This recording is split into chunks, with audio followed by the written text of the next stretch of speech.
What is up, Honey Badger Nation? This is John Kitchens, and welcome to episode 154 of Expert Mentors Live. And I am super excited for today's episode. But for those of you that maybe this is your first time tuning in, welcome.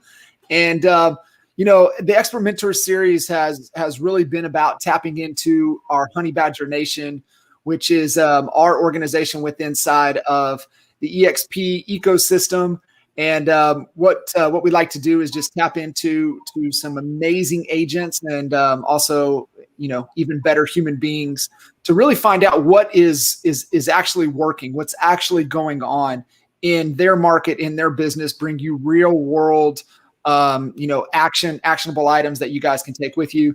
And today's going to be no different. I'm super excited to have Mr. James Massey on with us. What's up, James? What's up, John? Man, that intro music and everything had me pumped. So, I've had the opportunity to get to know James and work with him and his partner Ron and close affiliation within their network out of Atlanta, and it's been fun to see the progression. We actually had you and Ron on. I mean, I looked it back up. I was like, how long ago were you guys on Expert Mentors? It was episode 73. So wow. It's been a little while. Yeah, it's definitely been a minute, man. We've been missing it. Yeah, I'm super excited. So, we've got, the Honey Badger Nation is well over 8,000 now. And, it's funny to think, when we joined DXP, there was only 5,000 agents. And here we are, less than 4 years later, 60,000 agents and 8,000 and plus and growing inside the Honey Badger Nation. So I know there's a lot of people that haven't had the opportunity to connect with you. I'd love to give us a little background about you. You've got an incredible story. And I know we're going to be able to unpack a lot of things today and help folks tuning in. Yeah. I mean, this after this month, it'll be my third year at EXP. And just the fact that I'm connected with, you and all the other honey badgers within the group and being able to share. It's been an amazing ride, honestly. I think when we first got into this whole journey with EXP, we were coming off of another brokerage, and I don't have the story of it was a situation where like I saw the opportunity and I moved over. I initially was moving over because of pain. The brokerage that we were at before, they started making some of the changes in their splits and things of that nature, and had to move really quickly. So we started looking at two type of brokerages. One was a commission-based brokerage, to get 100%, and then the second one was EXP. And the reason why we started looking at EXP is because we started noticing like some of the top agents in the nation were switching over. So it had to be a reason. When you got a lot of smart people making a move, you need to pay attention. So, we started kind of paying attention to that. One of the biggest things that we looked at was that, being connected with, Jay and Michael and you, and just having a coaching platform within the whole process, because like our business grew simply because we started getting connected to top agents and copying what they were doing, and just kind of grew from there. So that was like really important to us. So we initially came because of, people moving over, but being connected to, top agents, but then quickly realized afterward, even though we understood the stock, we understood the revenue share part of it, and it was like, all right, that'll be great if that happens. And we wanted it to happen, but it was really because of the connection that we're here now. Yeah, man, it's community. And I want you to take folks back a little bit further. I mean, you just have some just entrepreneurship DNA just wired in you. And, I always love, when you kind of share and tell your backstory and, all the different business ventures and the things that, you've had to create, right? Because I just think you've had an eye for opportunity. And just like what you just shared, the opportunity that you kind of saw, it's like, well, hold on, there's success leaves clues. So there's something going on over there. But take folks back a little bit, give them a little bit about your background and, before real estate. And, I think that kind of tells a little bit more of the story as well. Yeah. Yeah. Man, I always say, I mean, I did a couple of things right when I was young. So, when I was 21 years old, I actually quit my job, started a business, bought a house, got married. Quick. So it was real fast paced. So yeah, so we started down that whole process of really just kind of building business wise. I mean, I've had a few different businesses that I've had. I mean, my first company was was a lawn care company. I actually, when I was 15-year-old, my dad actually started a lawn care company, and I've been cutting grass all the way since then. So once I started getting older, he wouldn't pay me what I wanted to get paid. Imagine that. So I had to actually start on my own. So I started doing that. I did well. I actually had 3 trucks going up at one time, and left from that situation and really got into nut stores. I had like 5 stores and started Turner Field, which is the Brave Stadium, which I was running at that particular time. And then, I had a person come on board and, a new person that was managing it and decided to go a separate route, and they canceled my contract. So before that, I was already doing like investing in real estate. But when I got my real estate license, my whole process was to cut out the real estate agent because I figured I can do a better job because I was an investor. I knew everything. But afterward, I realized, when I got my license, like, all right, it's a little bit more to these real estate agents than I thought. But I never really intended on selling houses. I mean, I was just trying to, go after my own deals and do everything that way. But when the guy canceled my contract at Turner Field, with the Brave Stadium, at that particular time, I was looking at my wife at the time because the guy called, and I looked at her, and she was quiet, and I was quiet, and we was trying to figure out like what's the next steps. And I looked at her, and I told her, I said, well, I guess I got to go sell some houses. so that's kind of how I got into real estate sales, just going that route. Yeah. It's crazy how sometimes, and I think that's the majority of people get into real estate by default, right? Very few, hey, this is planned, this is what I'm going to do. I'm going to get in, I'm going to do this. And, sometimes, some carrying down through family, but for the most part, it's usually by default, right? Like, hey, I'm an investor. Okay. Things change now. I got to go sell, hey, I want to go. For me, right, it was like, hey, I'm going to go work with this guy named Jay Kinder. I'm running operations. Hey, I might as well get licensed, right? So it's just like one of those things. You just kind of default into it for the most part. So you guys are trucking along. You're getting in, starting to sell some houses, and kind of fast forward. I know the other episode that we did with you and Ron really tells kind of that story up to that point. But for you, and the whole topic of really diving in, building a brokerage inside of the brokerage, you guys came over, tried a few things out. Like, take us through that process, which will lead us up today. And for you guys listening in, James and Ron, I mean, you guys have over 500, almost 600 in your organization right now. Yeah, it was 579 as of today. That's awesome. Yeah. It is. It really is. I remember, man, and we can talk about this later too, but just the power of events and how the power can change, your whole thinking and, really change the course of the direction of the direction you want to go. So yeah, let me ask you that question. We start working together, you make the jump over, you come to Key West, sitting in the room. And I shared this at the next Key West. There's nobody in that room that had a bigger transformation than you and Ron and Levi and Morris, right? Yep. The ATL crew. Yep. Nobody in that room had the bigger transformation. It was amazing. Talk to people about that and the power of that event and what led to, because I really feel like, I mean, you guys could have gotten to where you're at, but I felt like that was like the power button for you guys. It really was. I mean, honestly, like we were we came off of a situation where we was just strictly focused on real estate sales. Like, that was my thought process when I was going to Key West. I was going to Key West to learn about how to sell more houses, how to get to 200-300 houses a year. So just to, the whole process was different in going to Key West. Cause I mean, I was looking at some of the old pictures. I think we were the only ones in suits. I'm gonna say about that. Whatever, how you want to roll.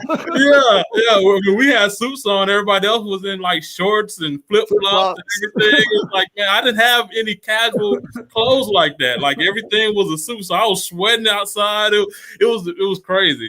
But yeah, I mean, we went for the simple reason of learning how to sell more houses, and they went over that a little bit, but the biggest part of it at that particular time was, how to build your revenue share, how to build your team, how to, the thing that we really should be focusing on is actually this opportunity that we have, which I call building a brokerage within a brokerage. So yeah, what does that mean? What does that mean to you? So to me, building a brokerage within a brokerage means that everything that I would have wanted my broker to provide, I'm able to set that up within EXP. And, it gives me the opportunity to, I don't like to say be the head, but just kind of be the guide for what that looks like. So, if that means that, if it's leads, being provided, we can set somebody up to, to do that. If that means training, if that means coaching, if that means like whatever it is, like EXP is already set up where they're going to provide the fact that you're going to be an owner and things of that nature. But if you can provide like community where somebody can actually be a part of something bigger, where agents can actually share. I mean, that's kind of what I want to do. Just kind of building a brokerage within a brokerage, and without walls and going way beyond just Atlanta. Like our group is way beyond Atlanta at this particular time, and it is way beyond what I thought it was going to be within the time frame that we've been here at this company. So. No, thank you for sharing that. And I'm going to take us back to Key West in just a second. But I was having a really good conversation with a good friend of ours, Steve Freeman, and Steve's Southwood down in Peachtree City, and he said you got to go back in history, and what caused the teams to be formed is because that the brokers were getting to a point to where they couldn't deliver on the value that they needed to provide to the agents because they were getting squeezed on margins. And then that forced them to not to be able to provide the value to the agents. And that's where the teams were formed, right? So we were talking a little history yesterday. And so what I hear, everything that you just said resonated with that conversation to the point of, man, now I'm in a model to where I can provide the value that the brokers should be able to provide and really do what is needed. That's like, I'm like, because it comes down to the model, right? It removes so many constraints, but we'll come back to that. But I want to take us back to Key West and that transformation from Key West 1 to Key West 2. Yeah. So we left Key West knowing that we had now a blueprint or a structure that we can actually do our masterminds with here in Atlanta. So I knew that I knew EXP is a cloud-based brokerage.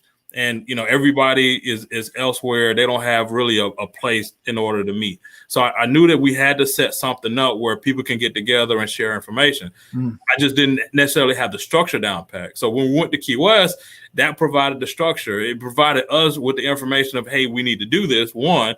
And then the second part of it, just, the structure. And you were giving us, I think we had some calls with you and you said, hey, do this first, big takeaways, what's going on. So we started doing that and just started being consistent with it. And when we first started doing it, it was like 4 or 5 of us that started doing it. And we were the ones that were sharing, the information. So basically we were sharing a lot of the information that we got from you from coaching. So it's like, all right. Wasn't it wasn't like one of the first ones? It was you, Ron, Levi, and Morris. That was it. It was Dan was there. Dan was there. Okay. Yeah. So, I mean, it really wasn't very many people, but, everybody shared one person pick a topic and we'll present on it, and everybody got something out of it. And really, that's all it was at first. But then, as somebody else would join, they'll come, and then somebody else would join, they'll come, and then it got to the point where somebody asked a question. They said, "Well, this other person, they're not with EXP, but can I invite them?" And I wasn't trying to invite outside of people that wasn't already with our company, but like it just made sense at that particular time to go ahead and do that. So they invited one person, they got something out of it, and somebody else said, "Well, can I invite somebody?" And then they invited somebody, and then I was like, "All right, this here is something to this." This is working. So then we moved. We had a little small office that had they only held 10 people.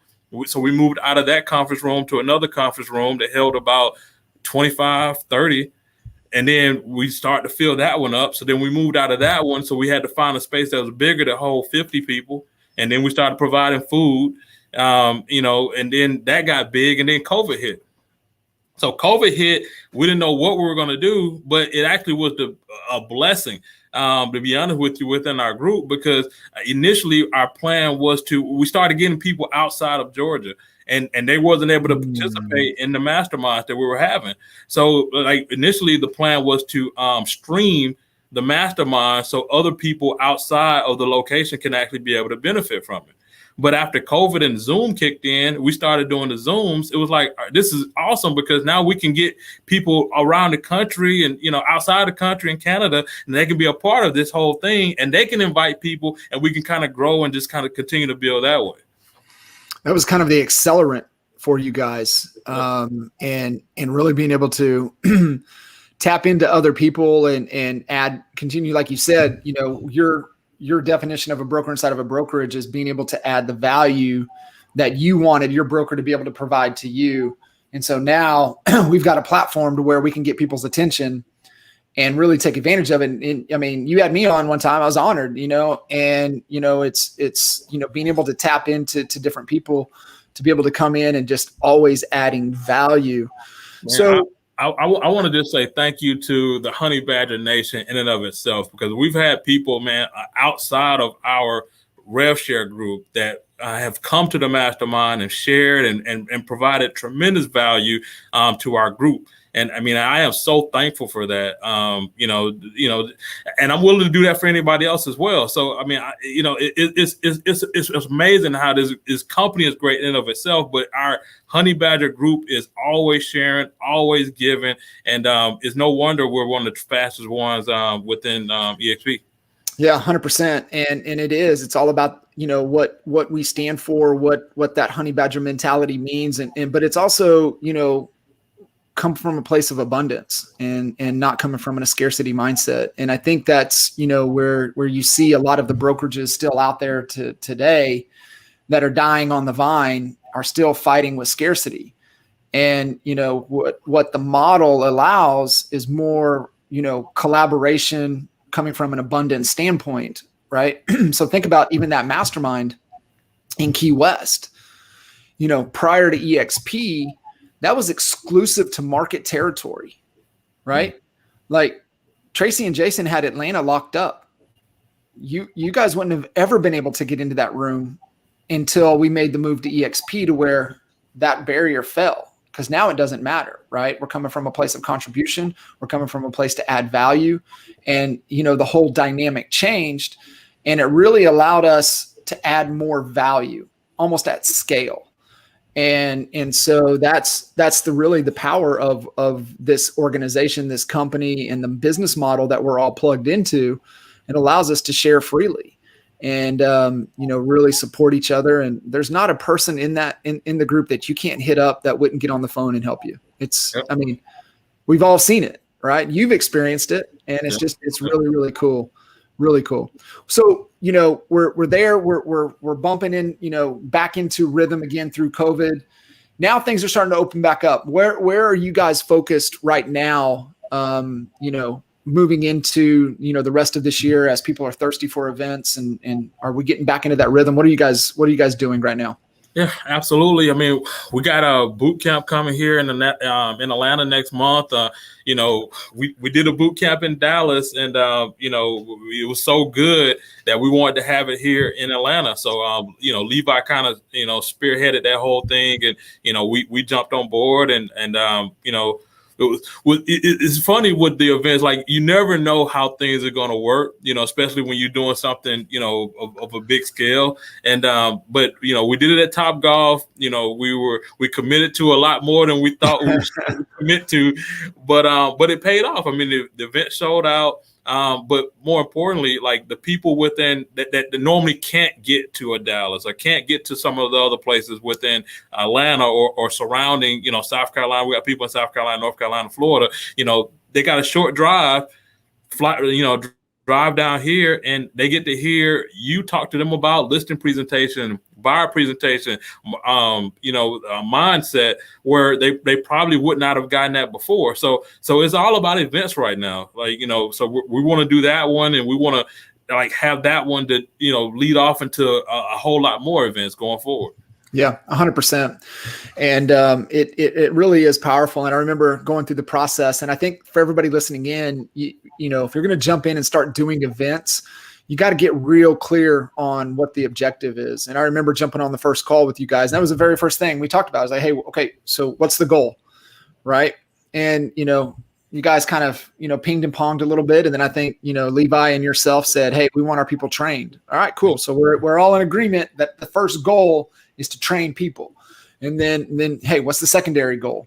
And so anytime that you guys do events, you got to answer those two questions. What's the main goal? What's the secondary goal? And then it's like, okay, well, how are we going to monetize this event? Because most people get frustrated with doing events because they're shelling so much money out of pocket. This one's a little bit higher production scale. So this one has a little bit bigger of investment. But like what you were sharing, you're doing events at your office, into other office spaces, coordinating, arrangements. So after this big event, what are you guys excited about, event wise, after this one, or back to the masterminds, back to the trainings? What's on the radar? Yeah. So, I mean, it's going to be back to the masterminds. We do a Monday focus every first Monday of the month. Masterminds every second Friday of the month. We do a coaching call every 2 weeks on Wednesday. So we got that going on, and we're actually planning on, I talked to Dan actually today about doing like a Q&A once a week as well. I mean, just really just focusing in on helping the agents, helping the people within our group, being able to provide value, helping them to be able to sell more houses and deal with the situation that they got, dealing with every day. The reality of it is, from my experience, is like, everybody's not going to be able to do rev share initially.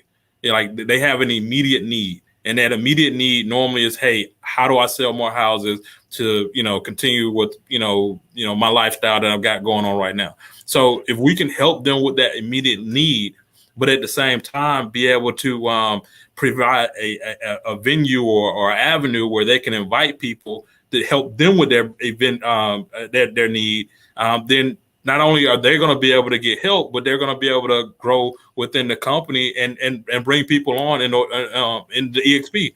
So one of the things that we do is we send a text message out for all of our events. And I'll send that to my frontline agents. And usually that text message is uplifting whoever the speaker is for whichever one of those are. So if it's you, say, hey, John Kitchen's going to be our presenter for our mastermind, John Kitchen's, and then we'll do a laundry list of all your accomplishments. And then we'll do the Brian Carruthers, if I was you. If I was to, get you in on this mastermind, is that something that you would want to do? So I'll send that out to all my frontline agents. But then at the top, I'll have on there, this is for you, and invite 10 other agents. So it takes the guesswork out. They don't have, like, if somebody's selling houses, they don't have to think about, how do I invite? All you do is copy, paste, text that out. And then you start getting responses from it. So that's really the whole thing. So if we can continue to have more events and continue to add more value and continue to have the invites to be consistent, where it's automated, where it's duplicatable, then I mean that's our whole plan of growth from that. I love it. I love it. And the question, and Jackie Bowman and I are actually having a conversation about this today. And I've seen it too many times. And I had the opportunity to work with you and Ron through this coming in, and it's like, okay, we see the bigger opportunity, but man, I still got to produce. I still have to sell. So, I mean, 500 and something deep in the organization. I know you've had to coach people through that and that transition. How, from your experience, do you coach agents coming in that, still have to sell, but know that, hey man, how can I tap into this bigger opportunity? How do I balance this? I mean, balance is subjective to the individual, but how do I, really, navigate production and attraction and, all the other equities of life? How are you guys coaching them through that, and maybe even leaning in on your experience a little bit to do that? Yeah.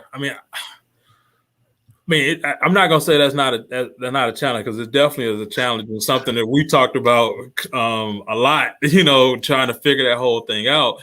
But the biggest thing that I talk to agents about is just being consistent on a day, or consistent on this time frame, and then just be married to the process.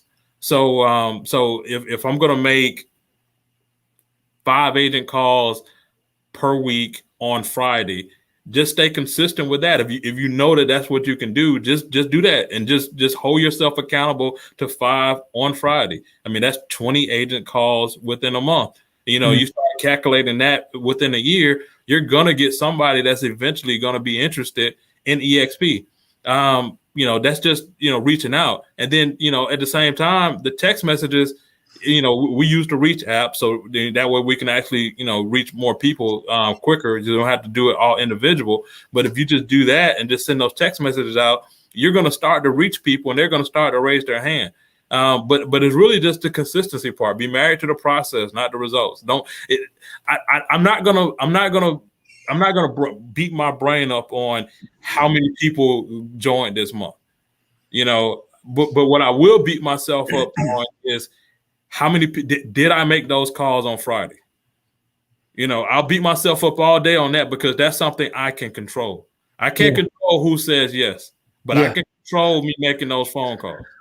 Such a great point. And it is really so powerful to remember that, right? It has to, so many people get fixated on the end result instead of what do I need to do today to win today? And, you have your production requirements throughout the week or whatever, but if you start with that designated day, did I win today based upon what I know I committed to, for the week, which was grouped in this time on today, right? You go back and you look at Brent Gove, right? Gove did the same thing, right? Half a day on Friday, play golf in the morning. Then he would hit 7 agents in the afternoon. That was his number, right? 7 agents Friday afternoon. And, Cliff Freeman, same way, right? Because we understand. And Cliff said the same thing. He said, I still had to keep the roof over my head and food on the table. And so I didn't let go of that production. But he goes, I did allocate Fridays. And then he said, you know what? Fridays turned into Saturdays. Yep. And then all of a sudden, now I've got a Monday, now I've got a Tuesday, and now it's just full time. Yep. And it's just that progression as the rev share money comes in, to be able to allocate, and then, evolve as the model evolves, right? As the revenue streams change, then the model changes. Yeah. I think you said it best. I know I was talking to you one time before. You were saying compensation dictates behavior.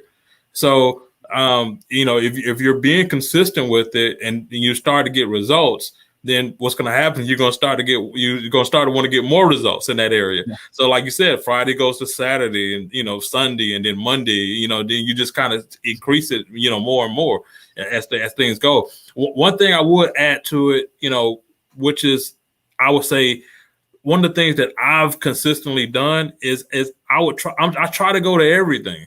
like event wise, when you all have something, or Brent has something, or somebody else has something, I carve out my schedule to try to show up to anything whatsoever. And then what I learned last time at the event in Cabo with that Brent had, it's not just enough for me to show up, but now I got to get my people to show up. So now I'm going back, and I'm trying to get as many people as possible to show up to the events, because I know the events change lives. The event, big decisions are made at events. Perfect example. I hope I don't think Levi will have a problem with doing. No, you won't. We'll ask for forgiveness later, right? Yeah, but before, like the first time we went to Dallas to the boot camp, that you all have there. I brought with us, I brought two people. It was Levi and Julia. Both of them came with us. Now, Julia had already joined EXP at that time. Levi had not joined. He wanted to come. He wanted to join, but he something just wouldn't take him over the fence. I know, and I don't know. Just yeah. so he was there, and going through the training, going through the boot camp, and then Jay and both of y'all did something, and y'all said, "Hey, everybody with EXP that's already with EXP, go to the front. We're gonna take a group picture." So we all went to the front. We all stood there, and we took a group picture, and he wasn't able to go up there. So he take the picture, the whole 9 yards. So after that day, he comes to me. He said, "Hey man, look at this. I just sent a text message letting the broker know I'm leaving." so getting people to events work. I mean, the decision was made right then and there. He felt comfortable enough that, hey, this is the best thing for me, and I need to go ahead and make this leap because he sees the people, he sees the community, he sees what we're all about. So, I mean, I will put that up there as well. Yeah, and I think that's, you go back and you look at, success leaves clues, and looking at, what you and Ron and Dan and, what I say, kind of the leadership within the ATL organization. I know it's definitely growing Canada. It's growing all over the place. But what you guys did from a leadership perspective was consistency on the local events, but also consistency getting to events. And never failed. Every live event before we got locked down, you guys, somebody was representing. Most of the time it was all of you, but if not, somebody was there representing. And that is, it's so powerful, right? Because it's maybe 99%. Like if you invite somebody to an event, they're going to get on board because it's community. Right? Environment drives everything. Environment stronger than willpower. And when you get around the community and who you get to tap into, it's just a powerful force. And you're like, yeah, I want to be a part of that. And it's just like the example you shared with Levi.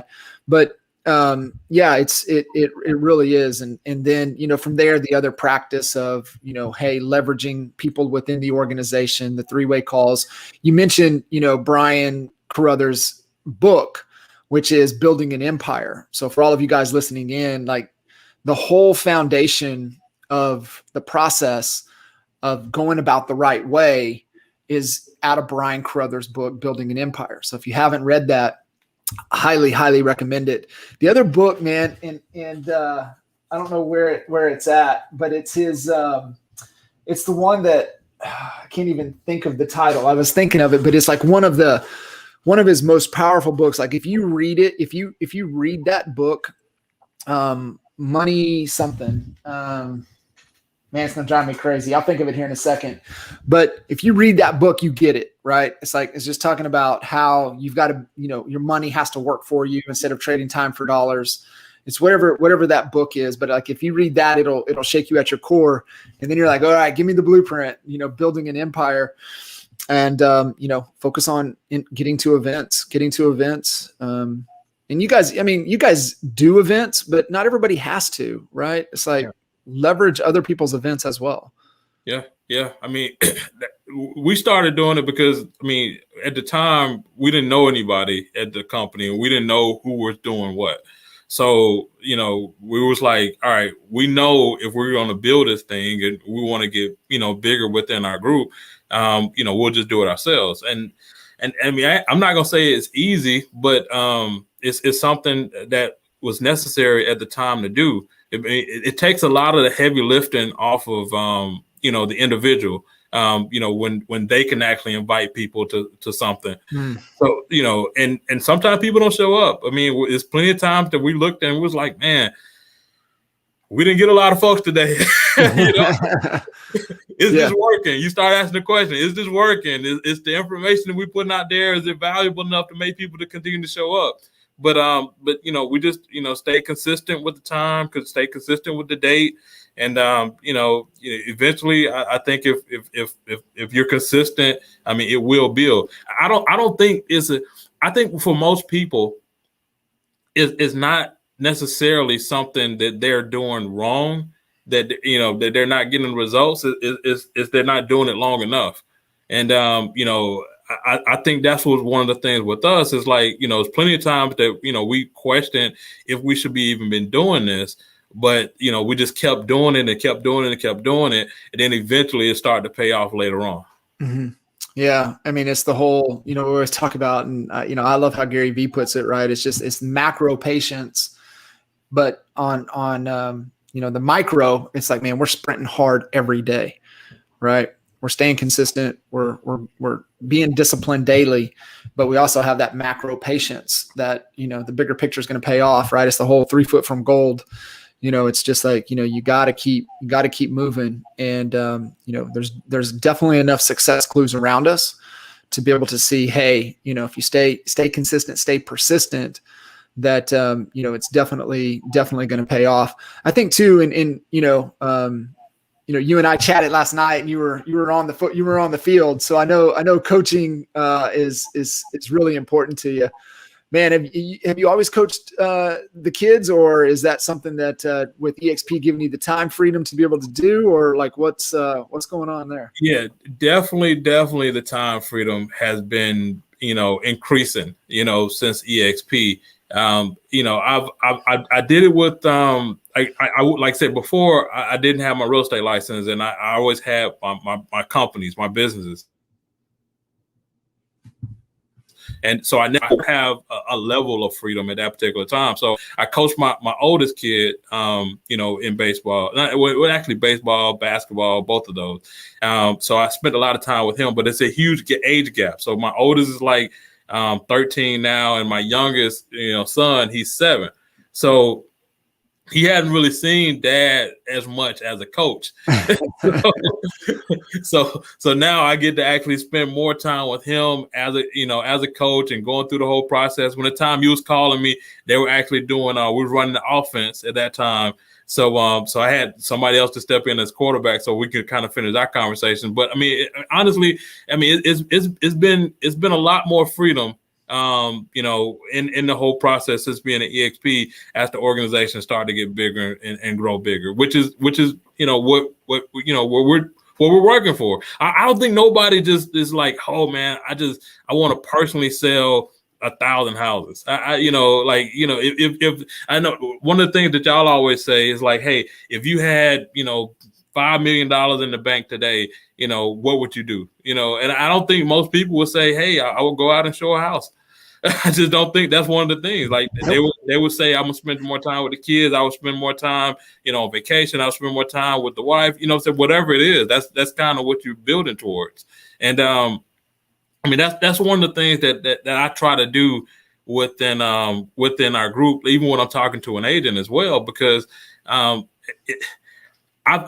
shown the video, and they'll see the opportunity. They'll understand the stock. They'll understand the revenue share, but sometimes that's not enough. A lot of times that's not enough. They got to see a little bit more. So like, if you can give them, if you can show that you can help them, whatever it is that they got going on, whether it's selling more houses, most of the time that's what it is, whether lead generation, building a team, time freedom, whatever it is, then that's what they really want. So if I can actually put like a plan in place, or give you a vision of, hey, like, you're going to sell more houses. Our system is proven. NAEA has helped more people sell hundreds of homes everywhere, anywhere. So You're going to sell more houses. That's a given. But on top of you being able to sell more houses, if I'm able to help you create ownership and create a passive revenue stream and create community at the same time. Mm. And if this happens within 12 months, or let's say, a year and a half, if you start to build towards that, would you be mad at me if you came over? Yeah. Most people, they're not going to be mad. Like who would say no to that, right? Right. So it's kind of like giving that whole perspective a little bit different, It is. I mean, I think, a lot of people get hung up and not clear on what the real goal is. And the real goal is freedom. I mean, that's no matter what we're doing in our businesses, even when you had, the businesses prior to even real estate. I mean, it was all in pursuit of freedom. I mean, it's even right there behind you, right? And it's everything. That's the real goal. It ain't to make more profit. It's to get to your freedom, and everybody's definition of freedom is different, and freedom to do whatever you want, right? I'm calling you, on a Tuesday afternoon, and you're sitting there barking orders, at the kids, calling plays, coaching. And that, to me, like, just being able to see that, like, that's what getting clear on what it is you want to accomplish. And your whole concept of building a brokerage inside of the brokerage is to just add value and help people find their freedom. It's the combination, right? And it's what is in your other thing up there made me think about Andy Frisella has his it's his I don't know if this is going to pull up, but his definition of, it's like, I'll have to find it. I'll butcher it, but he has his definition of freedom, or of happiness. And here it is. And so it's what did he say? It's discipline plus purpose plus gratitude equals happiness. And so I think everything that you were kind of sharing is, you said consistency, be disciplined to the process. Purpose, what is your freedom? And then, we all know where gratitude begins, the struggle ends. And when you tie those together, we can find our happiness. And man, you got all the ingredients, and it definitely looks like you've got it in the right order. Yeah, man. It's funny because, I was just talking to my wife, and I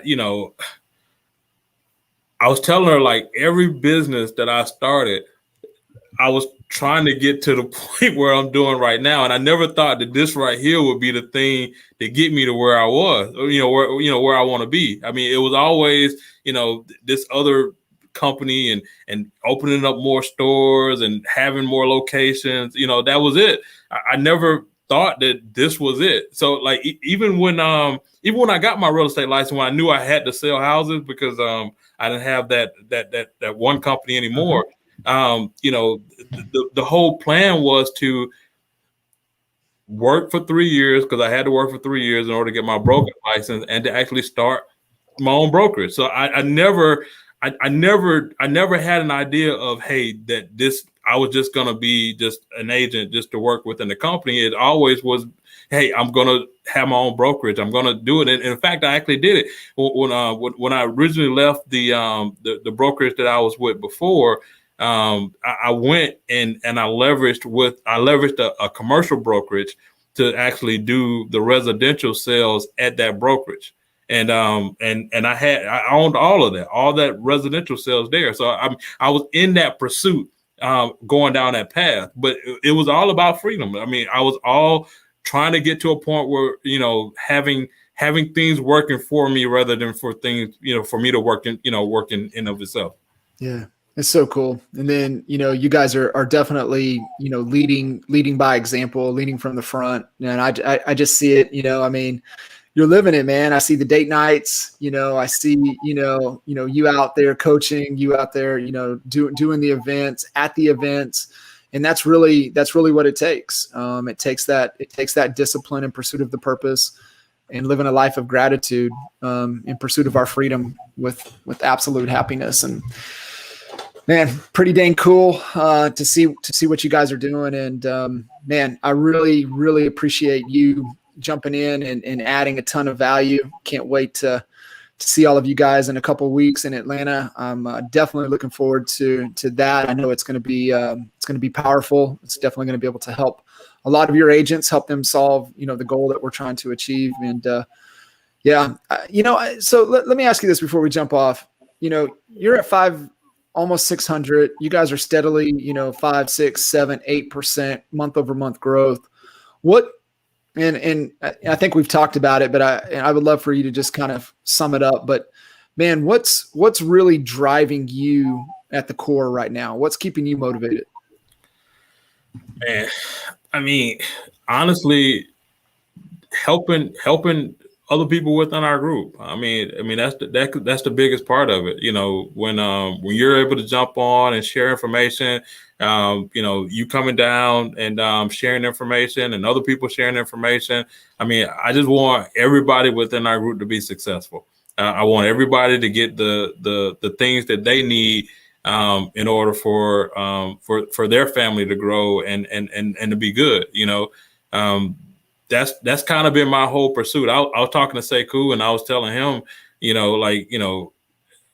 my goal is for anybody that I bring on board. I just feel like I have a responsibility in order to help them reach their goal. So that's kind of been my whole drive, going forward, whatever that is, whether it's, sell more houses, have more freedom, create more stock, have more community, whatever it is. I feel like I have that responsibility at that particular time because they trusted me enough to take this journey. Once again, brokerage within a brokerage, you to take this journey with me over here. So I want to be able to help them more, achieve their goals. Yeah. It's crazy. If you really think about it, you look at it and we, you look at it over the course of life. Right. And it's like the whole life. And it's like, damn, like I've pretty well could have said I've accomplished in half the time what most people do their entire life. Like I have an obligation to, grow those around me and make sure that, they're doing and becoming the best versions of themselves as well. And it is, man, it really is that obligation. And so that's cool, man. And I know you guys will get there for sure.